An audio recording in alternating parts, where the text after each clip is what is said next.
A lunch lady in Connecticut has admitted that she sexually abused a teenage boy, and now she's pleaded guilty to 2 felonies. And it all happened right before she was supposed to go to trial.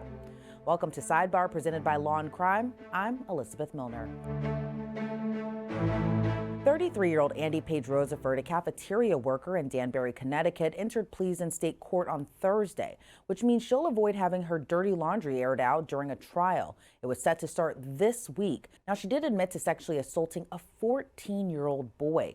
Right now, we don't know the exact terms of her plea agreement or her potential punishment, but we may learn more at a court hearing next month. Hey everybody, I just want to take a quick second to thank Upside for sponsoring this episode of Sidebar. So Upside is a free app that gets you cash back on daily essentials like gas, groceries, dining. Now, believe it or not, I do know how to pump my own gas. I don't know if that was controversial or not, but when I do, I can use the Upside app. Why not get cash back when you fill up your tank, right? And yes, this is actual, real cash back. No confusing rewards or points or credits, just actual money you can transfer straight to your bank account. So once you have the app, claim an offer for whatever you're buying on Upside. You pay as usual using a debit or credit card, and you follow the steps on the app and you get paid. And as you just saw me do, you can use Upside at places like, Shell, Exxon, Mobil, 7-Eleven, Sunoco, restaurants like Chipotle, Papa John's, Dairy Queen, Domino's, KFC, Taco Bell. That's just to name a few.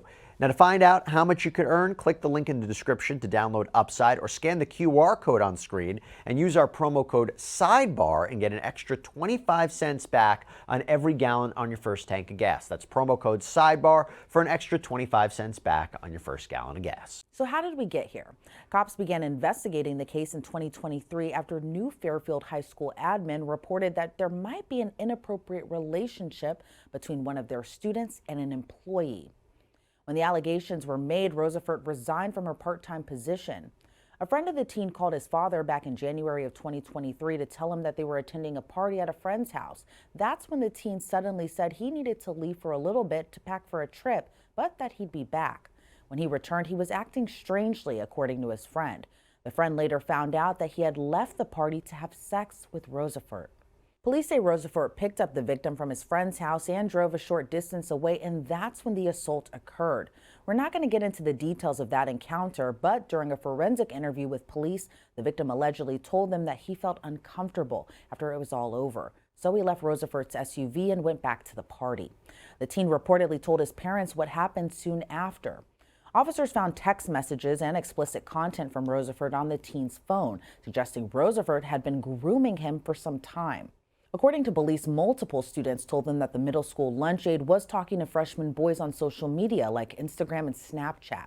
When Roseford realized there was a warrant out for her arrest, police say she turned herself in, and she posted a $100,000 bond and was released on the condition that she have no contact with any minors besides her own children, and she's not allowed on social media at all. Now let's take a closer look at the arrest warrant application filed in Superior Court in February of 2023.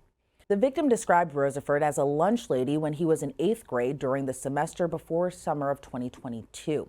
He described how he and all of the students found her funny and personable, and the students, including the victim, found her Instagram profile, and the victim then added her on Snapchat. The victim then stated he and Roseford began messaging via Snapchat over the summer of 2022, leading up to his 9th grade year. The victim stated in September 2022, while at a friend's house, was the first time he received a nude photo from Roseford via Snapchat. The victim stated he remembered Roseford's Snapchat was the Peaches page, and she used the same username for Instagram. The victim recounted that after following each other on Instagram, Roseford messaged him via Instagram to add her on Snapchat. The victim detailed that the first time he received a nude photo from Roseford, she had messaged him and asked him, "You want to see something?" The victim then stated he received a picture of Roseford's vagina from her. The victim stated he was surprised he received a photo from her, so he stated he asked Roseford if she meant to send the photo to him, and she then sent another photo. The victim stated that many times Roseford sent unsolicited photos and videos. The affidavit also states that Roseford specifically asked for the victim to send her photos of his private area. And because we live in a day and age where there's practically a record of everything, detectives found videos on the victim's phone of Roseford. The investigator wrote in the arrest warrant application, "I viewed 8 videos recovered from the victim's phone with written consent. The videos were iPhone screen recording videos sent from Snapchat, specifically from the username The Peaches Page, which I was able to confirm with observation. The videos all contained explicit content and depicted Rosefort, who I was able to readily identify in lingerie or nude. Investigators were also able to use cell phone tower pings to confirm that Rosefort was in the area of the victim's friend's house when the assault occurred. Rosefort was charged with 1 count of sexual assault in the second degree, 1 count of enticing a minor by computer, and 1 count of risk of injury to a child. She entered a guilty plea to the sexual assault and injury to a child charges last week. Her next court hearing is at the end of September. It's unclear right now if she'll face sentencing on that day. Well, here to talk more about this case is criminal defense attorney and former prosecutor Serena Townsend. Serena, thank you so much for being here today. I really appreciate it. Thanks for having me. Of course, of course. So talk to me a little bit. Were you surprised at all that Andy Rosefort pleaded guilty and avoided a trial in this case? And again, this is like on the eve. She was supposed to go to trial. Yeah. I'm not necessarily surprised. What we see in a lot of these kinds of cases is that the defendant does like to go to trial simply because usually the plea deals are very aggressive and they require you to do a lot of things. Sometimes you could avoid jail time, but for the most part in these cases, at the very least, you have to admit what you did and you have to register as a sex offender.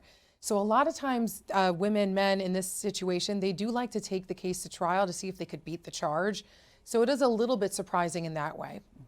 And she hasn't been sentenced yet, but what do you think the appropriate punishment will be for this case? Oh man, I always feel like the appropriate punishment is never the one that actually happens. Because think of it this way, you know, when you take a plea, it's a compromise.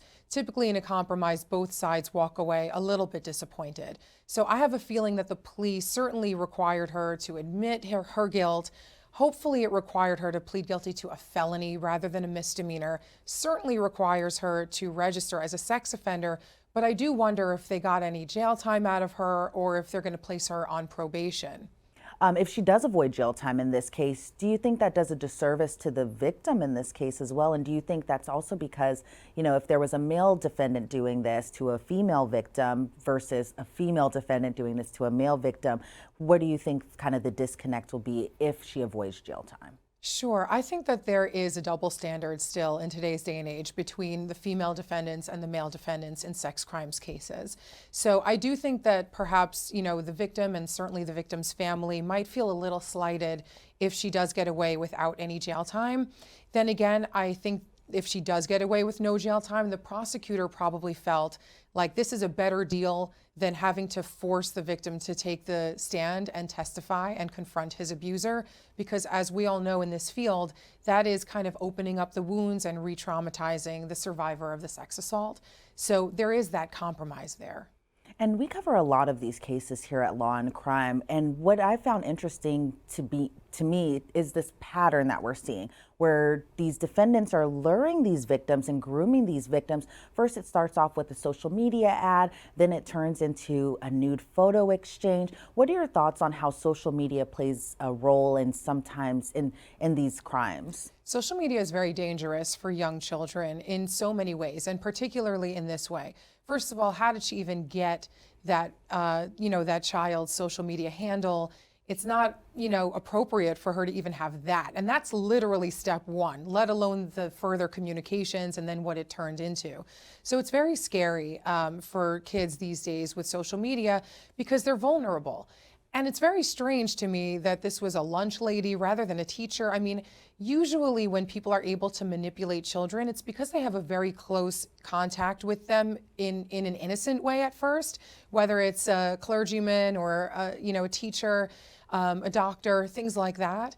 But here, if it's a lunch lady, how was she able to get that deep into conversation and relationship with these children? And like you said, the social media is what's kind of bringing her to that place. So it is dangerous, very dangerous. And the details in this case really break my heart for the victim where, I think maybe in the past people might recognize this as like a cool thing, which obviously it's not. It's disturbing. It's honestly, quite frankly, just disgusting.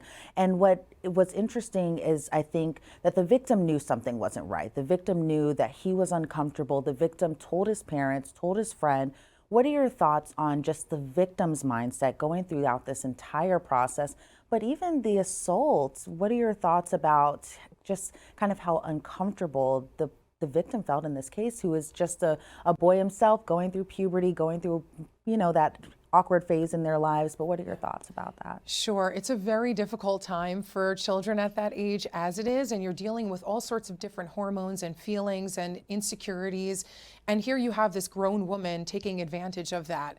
And you asked me how I feel about him. I feel very proud of him that he spoke out, because you're right. In the past, especially with male victims, there is that stigma. And I think a lot of people tend to say, well, they weren't harmed. This was good. He's high-fiving his friends down the hallway.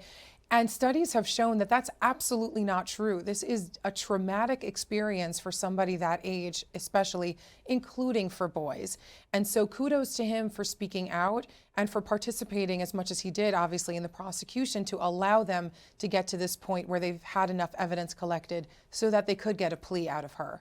In the past, we've seen victims who have sued their perpetrators in cases like this. Do you think that this is an avenue or a path that the victim could also take in this case, even though there were criminal charges filed too? It is really interesting. Every case is different, and in some cases, you may not be able to.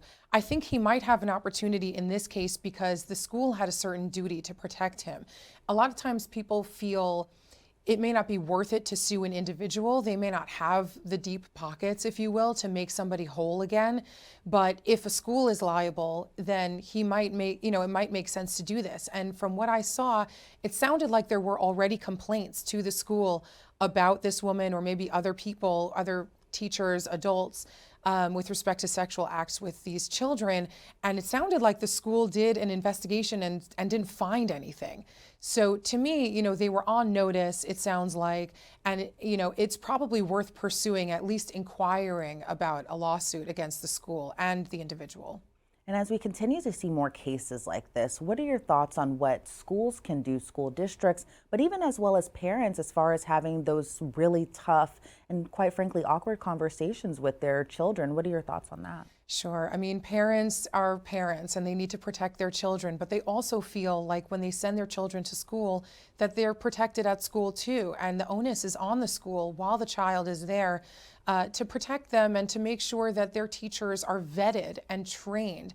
Schools, in order to make better choices, need to do a better job in their hiring process. And they also need to bring people on to train their teachers and their faculty who aren't teachers on, these kinds of things, whether it's a scared straight type of thing where they tell them, look, you could choose not to follow the law and you could do the wrong thing, but these are the types of consequences that you're going to face if you do that. Obviously, the better thing would be to train them to prevent all of these kinds of things from happening. So I do think schools need to be more vigilant. They need to be auditing their hiring practices and the teachers that they hire. And they need to listen to their students when their students are saying, hey, something is off about this teacher, something's not right. They need to give, their students a little bit more of the benefit of the doubt in these kinds of things. Kids are not stupid, they're just young. Exactly. Serena Townsend, thank you so much for joining us for this really hard conversation. I really appreciate your time today. Thank you for having me. All right, everybody, that does it for this episode of Sidebar. Thank you so much for joining us. And please subscribe to us anywhere you listen to your podcasts, whether it's Apple Podcasts, Spotify, or YouTube. I'm Elizabeth Milner, and this has been Sidebar, presented by Law&Crime.